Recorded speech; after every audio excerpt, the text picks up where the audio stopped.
nous allons vous parler du sommeil paradoxal. Saviez-vous que nous passions un tiers de notre vie à dormir? Le sommeil est une partie très importante de notre vie. Il est coupé en plusieurs cycles d'une heure et demie. Chaque cycle est composé de 5 phases. La phase d'endormissement, suivie de la phase du sommeil léger, puis du sommeil profond, et enfin de la phase du sommeil paradoxal, celle dont nous allons vous parler. Le sommeil paradoxal occupe 15 à 20 minutes par cycle de sommeil. C'est durant cette phase que nous faisons les rêves les plus marquants. Ainsi, 80% des individus réveillés durant cette phase pourront nous raconter leurs rêves, contrairement aux 20% dans les autres phases. On peut donc poser la question suivante. Les techniques de visualisation expérimentale chez l'homme, en phase de sommeil paradoxal, sont-elles suffisantes pour en découvrir les rôles fondamentaux?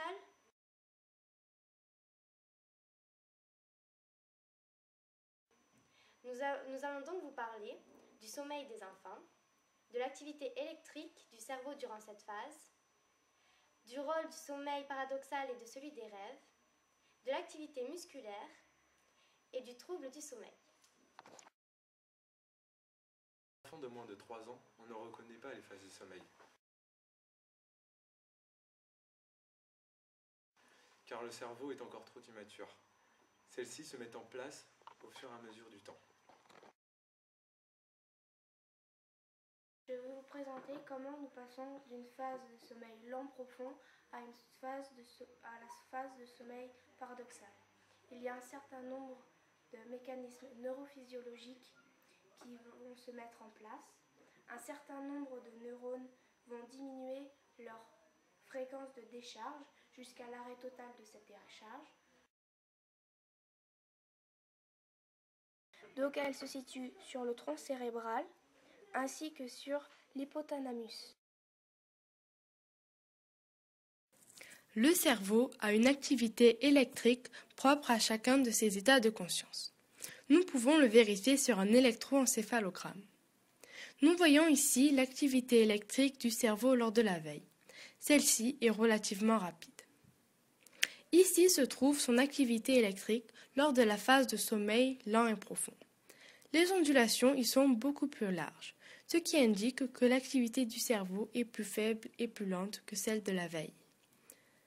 Enfin, nous voyons ici un électroencéphalogramme d'un individu en phase de sommeil paradoxal. Le tracé ressemble beaucoup à celui de la veille, mais il est toutefois un peu moins rapide. Ces électroencéphalogrammes nous prouvent qu'il y a bien une activité intense dans notre cerveau durant le sommeil paradoxal, même si nous n'en sommes pas conscients. Je vais vous parler du rôle du sommeil paradoxal et de ses rêves. D'un point de vue scientifique, le sommeil paradoxal sert à l'apprentissage moteur, à la consolidation des acquis de la journée. C'est pour cela que les enfants ont un temps de sommeil paradoxal beaucoup plus long que les adultes. Ils ont besoin d'apprendre et pour apprendre, il faut se répéter les choses. Ainsi, lorsqu'ils apprennent à faire du vélo pendant le sommeil paradoxal, ils rêvent qu'ils font du vélo et donc répètent les mouvements et s'entraînent. C'est donc la partie droite du cerveau, la partie qui gère la régulation comportementale qui va fonctionner. Les scientifiques pensent que les rêves n'ont aucune finalité, comme les pensées n'ont aucune raison. D'un point de vue philosophique, les rêves est la réalisation déguisée d'un désir refoulé. Cette thèse repose sur la représentation de l'inconscient d'après Freud.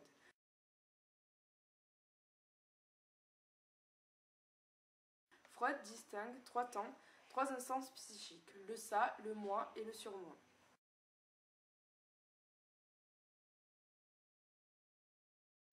Ainsi, l'ensemble des règles sociales interdisent des actes ou des pensées. Le ça désire ses actes ou ses pensées. Le moi est là pour les réaliser, mais le surmoi l'en empêche. Il envoie ses désirs dans notre inconscient, car ce sont des désirs inavouables que nous ne devons pas en prendre conscience. Ainsi, le surmoi censure. La pensée du rêve n'est pas la nôtre, nous en sommes l'auteur involontaire. C'est notre inconscient qui s'exprime, tous les désirs refoulés par le surmoi. Ils peuvent s'avérer que ces rêves soient trop dangereux pour l'individu. Le surmoi va alors faire que l'individu se réveille, c'est les cauchemars. Nous pouvons nous poser des questions. Comment est-ce que la conception psychanalytique au sujet des rêves remet-elle en cause la liberté du sujet? Car nous ne choisissons pas ce que nous voyons dans nos rêves. Pendant la phase de sommeil paradoxal, notre activité électrique et notre activité respiratoire est très irrégulière. C'est d'ailleurs dans cette phase qu'ont lieu les infarctus. Nos muscles posturaux sont paralysés et nous n'avons plus aucun réflexe. C'est d'ailleurs à ce moment-là que l'on peut observer une chute brutale de la tête du dormeur. Nos muscles sont inhibés par une zone du cerveau située dans le tronc cérébral. L'activité musculaire d'un individu est caractéristique de son état de conscience. Nous pouvons le vérifier sur un tracé de l'activité électrique des muscles appelé électromyogramme. Lorsque le sujet est éveillé, son activité musculaire est assez importante. Nous pouvons le voir sur ce tracé. Nous voyons ici le tracé de l'activité musculaire d'un individu en phase de sommeil lent. Cette activité est très faible. Enfin, nous voyons le tracé d'un individu en phase de sommeil paradoxal. Son activité musculaire est tout simplement inexistante. On parle alors d'atonie musculaire. Pourtant, certains muscles restent en activité, comme par exemple ceux du coin de la bouche, ce qui explique les sourires, ou les muscles des yeux. En effet, les mouvements oculaires sont caractéristiques du sommeil paradoxal. On entend et on traite les informations de façon très simple pour pouvoir se réveiller en cas de danger. Par exemple, une maman ne se réveillera pas au bruit d'un gros camion qui passe dans la rue, mais si son bébé pleure, elle se réveillera. Ou, un autre exemple, dans une pièce de plusieurs dormeurs, si on prononce le nom de l'un d'entre eux, seul celui-ci se réveillera.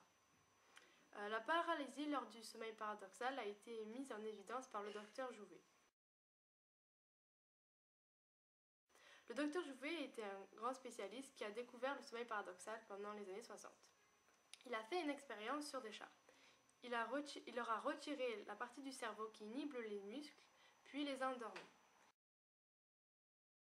Ils ont dormi tranquillement jusqu'à ce que le sommeil paradoxal arrive. Ils se sont alors levés et se sont battus contre des adversaires invisibles.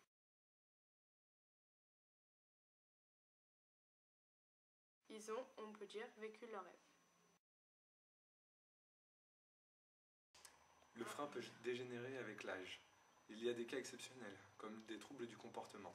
Les individus qui présentent ces troubles vivent leurs rêves et deviennent très violents.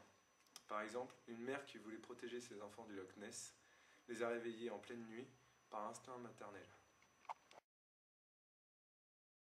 Grâce aux techniques de visualisation expérimentale chez l'homme en phase de sommeil paradoxal, nous avons pu découvrir de nombreux mécanismes qui interviennent lors de cette phase, comme l'atonie musculaire, ou le mécanisme de balance entre les neurones SP-off et SP-on permettant de déclencher cette phase, ou encore le rôle de mémorisation des connaissances de la journée.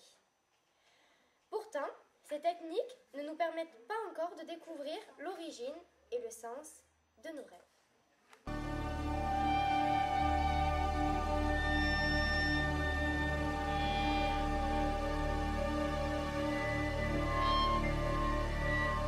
I'm dreaming.